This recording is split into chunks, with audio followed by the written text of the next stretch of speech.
वालेकुम व्यूवर्स, कैसे हैं? वो उम्मीद करती हूँ आप सब ठीक ठाक होंगे और मौसम को एंजॉय कर रहे होंगे।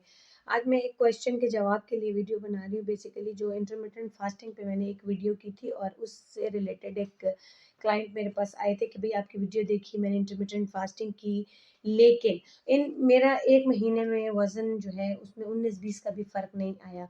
फिर मैंने उनसे कुछ सवालात किए, उस सवालात के जवाबात में मुझे एक पॉइंट जो मैंने उनका पिक किया कि उनको मैंने कहती हैं आपने वीडियो में कहा था कि आप क्लियर फ्लूइड्स ले सकते हैं अगर आप मुकम्मल रोज़ा नहीं रखना चाहते तो मैंने फ्रूट्स के जूसेस जो हैं वो पिए और वो भी क्लियर लिक्विड है। एक चीज़ आपके माइंड में मैं ये डाल दूँ कि ये जो हमारा एक कॉन्सेप्ट है ना कि हम लोग फ्रूट्स को जूस में कन्वर्ट करके उसको पल्प से अलग करके और हम जो एक क्लियर लिक्विड बना लेते हैं और वो हम पी लेते हैं, तो उसका हमारी बॉडी पे जो है वो कोई बहुत स्ट्रॉन्ग इफ़ेक्ट होता है, बड़ा पॉजिटिवली इफ़ेक्ट करता है। देखिए, वो आपके वेट को ड्रॉप होने नहीं देता। मैं आपको क्लियर सी स्टेटमेंट दूँ, वो आपके वेट को लूज़ होने नहीं देता। उसकी रीज़न ये है कि जब फ्रूट्स खाने का मकसद ये है, हम कहते हैं पल्प के साथ आप फ्रूट खाएँ, ठीक है, उसका छिलका उतार लें, उसको पील ऑफ कर लें, बट इंटरनल पल्प जो है, वो बेसिकली फाइबर्स होते हैं। अगर आप फाइबर्स ही आप अपने फ्रूट से हटा देंगे, हम फ्रूट्स डायबिटीज़ में भी अलाउ वो वाला फ्रूट करते हैं जो फुल फ्लेज कॉम्प्लेक्स कार्बोहाइड्रेट के साथ होता है। कॉम्प्लेक्स कार्बोहाइड्रेट वो कार्बोहाइड्रेट्स होते हैं जो आपके फाइबर्स के साथ अटैच्ड कार्बोहाइड्रेट होते हैं। अब अगर आप उससे फाइबर्स ही अलग कर देते हैं तो वो तो सिंपल कार्ब की कंडीशन बन गई, वो तो एक सिंपल कार्ब की टाइप हो गई। तो फिर उसका इनटेक आपके बॉडी को बजाय ये कि पॉजिटिवली इफेक्ट करे, वो नेगेटिवली इफेक्ट करेगा और एक्सेसिव अमाउंट ऑफ कार्बोहाइड्रेट जो है वो हमारी बॉडी में जाकर फैट के फॉर्म में स्टोर होता है। तो उनके जो ये इंटरमिटेंट फास्टिंग का जो एक पूरा उन्होंने गुजारा था 1 महीने का, और उसमें उन्होंने मुझे बताया कि मैं तो सिर्फ सिंपल लिक्विड लेती थी, क्लियर लिक्विड लेती थी। तो वो क्लियर लिक्विड बेसिकली जो था ना, वो आप सिंपल कार्बोहाइड्रेट की बम्बार्डमेंट कर रही थी।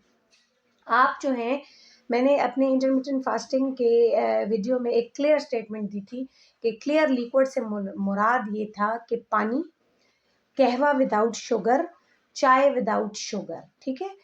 अब अगर आप ब्लैक टी भी लेंगे, उसमें दूध ऐड ना करें, उसमें चीनी ऐड ना करें। आप कावा लेंगे, उसमें चीनी ऐड ना करें। आप सिंपल पानी लेंगे कि आप हाइड्रेट रहें। अब मैं वो हाइड्रेशन वाला भी जो है ना कि क्यों आप हाइड्रेट रहें, उससे रिलेटेड भी मैं एक वीडियो करूँगी। ये छोटे-छोटे क्लिप्स जो मैं आपके लिए आज करूँगी ना 2-3, वो इसीलिए करूँगी कि हर चीज़ को, हर पॉइंट को अलग-अलग एक्सप्लेन करूँ। क्योंकि जब मैं आपको एक लंबी लॉन्ग वीडियो कर देती हूँ, तो उसको देखने में भी बोर हो जाता है इंसान और उसमें से बहुत सारी साइंटिफिक बातों को एब्जॉर्ब करना भी आप लोगों के लिए मुश्किल हो जाता है। तो बस सिंपल ये है कि इंटरमिटेंट फास्टिंग में क्लियर लिक्विड से मुराद थी मेरी पानी, कावा विदाउट शुगर और ब्लैक टी विदाउट शुगर, ठीक है? ये जूसेस, ये जो फ्रूट जूसेस का कॉन्सेप्ट है, जब आप फ्रूट खाते हैं ना, उसकी न्यूट्रिटिव वैल्यू कुछ और होती है और जब आप उस फ्रूट से जूस एक्सट्रैक्ट करके निकाल के पीते हैं, तो उसकी न्यूट्रिटिव वैल्यू जो है वो टोटली 360 के एंगल पे चेंज हो जाती है। फ्रूट्स विद पल्प आपको कॉम्प्लेक्स कार्बोहाइड्रेट्स देता है, आपके वेट गेन में हेल्प, आपको वेट गेन नहीं करता, आपके वेट को इंस्टेड ड्रॉप करता है, ठीक है?